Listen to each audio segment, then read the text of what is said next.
Je pense que tout le monde se souvient de la chanson légendaire New York de Ja Rule, Jadakiss et Fat Joe. Une chanson qui a conduit Fat Joe et 50 Cent à se battre pendant des années. Mais beaucoup ne savent pas qu'une ligne de cette chanson a failli faire sortir Fat Joe de ses gonds. Car dans la chanson, Fat Joe rappe les lignes suivantes. True story, I'm bringing the team back. Even Roy Jones was forced to lean back. Roy Jones Jr., mentionné par Fat Joe, était un boxeur professionnel qui est resté invaincu pendant des années. De plus, il était ami avec Fat Joe, qui s'est donc dit qu'il pouvait tout simplement rapper cette phrase. Mais le moment choisi pour la sortie de la chanson n'aurait pas pu être plus mal choisi. En effet, quelques mois seulement avant la sortie de la chanson, Roy Jones a été mis KO pour la première fois de sa carrière, ce qui a fait que la phrase a soudainement été perçue très différemment par les gens. Et cela n'a pas du tout plu à Roy Jones Jr. Il est donc allé voir Fat Joe dans un club new-yorkais et a décidé de lui en faire baver à cause de ses paroles. Mais comme Fat Joe était encore une fois accompagné de centaines de gangsters, Roy Jones Jr. a attendu le moment où Fat Joe se retrouverait seul et l'a attrapé avec une douzaine de ses amis. Fat Joe a tout de suite compris ce qui se passait et a essayé de le calmer en disant « Tout ça, c'est juste du hip-hop ». Mais un ami de Roy a crié depuis l'arrière-plan « Assomme-le, champion. Ne te laisse pas faire, champion ». Comme Fat Joe savait que Roy Jones Jr., en tant que boxeur professionnel, pouvait le mettre KO en quelques secondes, il a pris peur et a saisi les mains de Roy Jones en lui disant « S'il te plaît, ne me mets pas KO champ. Je sais que ce ne serait pas un problème pour toi, mais tu vois les 100 personnes qui m'accompagnent? Elles n'apprécieront pas du tout, et aucune d'entre elles ne se battra avec toi, si tu vois ce que je veux dire. » Comme Roy Jones Jr. savait que la situation pouvait dégénérer et qu'ils étaient en fait amis. Ils ont réglé le conflit sur place et sont restés amis jusqu'à aujourd'hui. So it was just hip hop. I said, even at that, it's like, yo, Roy, it's just hip hop, bro. Avant de devenir célèbre, Jay-Z a vendu de la drogue pendant des années dans son quartier. Memphis Bleek, qui était déjà avec Jay-Z avant qu'il ne perçoive le succès, a déclaré dans une interview il y a quelques années que Jay-Z était un vrai petit dealer.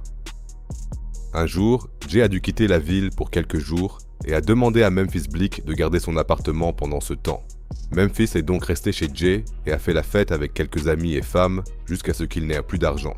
Memphis a alors appelé Jay et lui a demandé s'il avait $100 quelque part dans l'appartement qu'il pourrait lui emprunter. Jay lui a alors dit « D'accord, va dans ma chambre et prends $100 dans ma table de nuit. $100, c'est tout. J'ai compté mon argent. » Memphis est donc allé dans la chambre, a ouvert le tiroir de la table de nuit et a vu qu'il était rempli de billets de $100. À ce moment-là, Memphis se demanda ce qu'il pouvait bien y avoir dans les autres armoires. Selon ses dires, il vit alors que chaque tiroir de la chambre de Jay était rempli de billets de 100, 50 et $20. Il prit donc un seul billet de $100, quitta la chambre et ne pensa qu'à une chose. Pourquoi n'ai-je pas demandé au moins $500? Whole stack of hundreds, just the whole drawer full of hundreds. So I'm like, believe why the you asked for 100? Et puisque nous parlons de Jay-Z, j'ai une petite anecdote qui montre à quel point Beyoncé soutient son mari. En effet, Jay-Z et 50 Cent se livrent depuis des années à une sorte de compétition, qui est principalement le fait de 50 Cent. Beyoncé l'a bien sûr remarqué.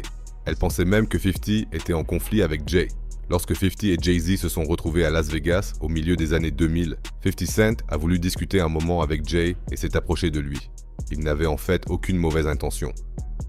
Mais Beyoncé, qui était encore la petite amie de Jay à ce moment-là, a vu que 50 s'approchait et a immédiatement sauté du rebord de la fenêtre sur laquelle elle était assise, s'est placée à côté de Jay-Z et, selon les dires de 50 Cent, était prête à l'attaquer.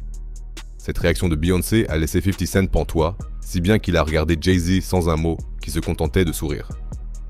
Ça, c'est ce que j'appelle un ride or die, non? She jumped out, she was like, oh, and I'm like, wait, what is she doing? That stuff, that's me and Jay-Z stuff. This ain't got nothing to do with you, girl. L'une des chansons les plus emblématiques du début des années 90 était sans aucun doute Deep Cover de Dr. Dre et Snoop Dogg. Un morceau qui fait toujours autant d'effet aujourd'hui, mais beaucoup de gens ne connaissent pas l'histoire qui se cache derrière. En fait, la chanson était prévue tout autrement. En 1992, Snoop Dogg et Dr. Dre venèrent de faire connaissance et se sont retrouvés la même année en studio pour faire de la musique. Quand Snoop est arrivé en studio, Dr. Dre avait déjà un rythme prêt, et comme il avait besoin d'un parolier, il a demandé à Snoop s'il pouvait écrire les paroles pour lui. Snoop a bien sûr accepté, et Dre lui a juste donné les premières lignes de rap et lui a dit que la chanson allait se retrouver sur une bande originale de film. Puis Dre a fait ses valises et est allé à la salle de sport, sans que Snoop ne sache de quoi parlait le film. Snoop a donc écrit le premier couplet pour Dre, jusqu'à ce que Suge Knight l'appelle pour lui dire que le film parlait d'un policier infiltré. Et comme Snoop Dogg venait de sortir de prison pour avoir vendu de la drogue à un policier infiltré, la chanson lui allait comme un gant. Lorsque Dre revint du fitness un peu plus tard et entendit ce que Snoop Dogg avait concocté, il fut également d'avis que la chanson convenait parfaitement à Snoop Dogg.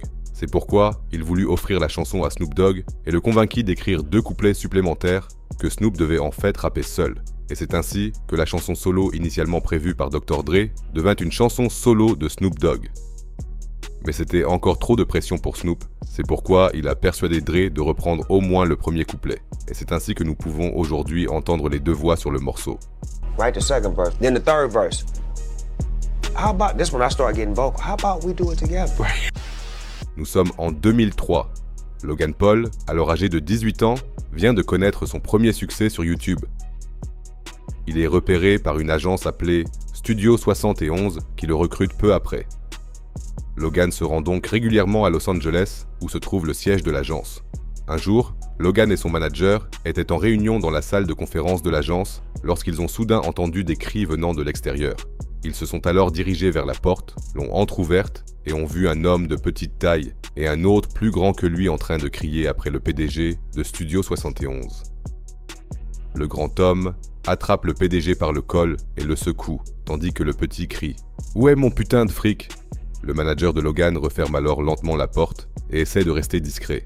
Logan Paul demande alors qui sont ces 2 hommes et le manager répond que ce sont Katt Williams et Suge Knight. C'est ainsi que Logan Paul entend parler de Suge Knight pour la première fois.